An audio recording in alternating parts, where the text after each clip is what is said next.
The word we'll be learning in this section is sue, which you will often hear in situations where people talk about time, final decisions, and lineage in conversations. The word slit means several things depending on the context.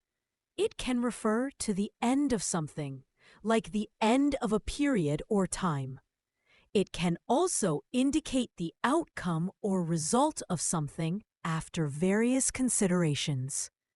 Additionally, slit could signify someone's descendants or future generations.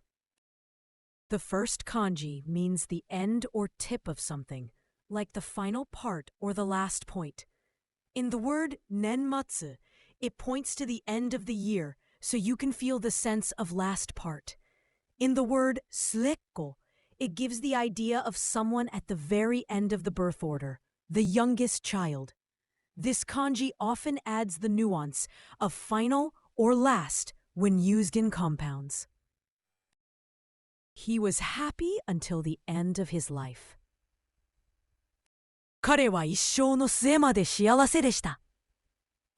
彼は一生の末まで幸せでした。Met him in the end. 彼の末に会った。彼の末に会った。After being together, they got married.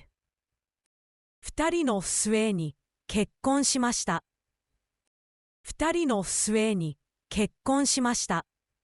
After 10 years, the dream came true. 10年のマス、夢が叶った。10年のマス、夢が叶った。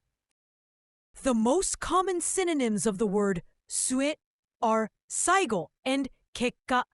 最後 also refers to the end or final part of something, similar to 末, but often used for moments rather than a broader period. 結果 indicates the result or consequence of a certain process, emphasizing the effect or outcome. This word has no direct antonyms.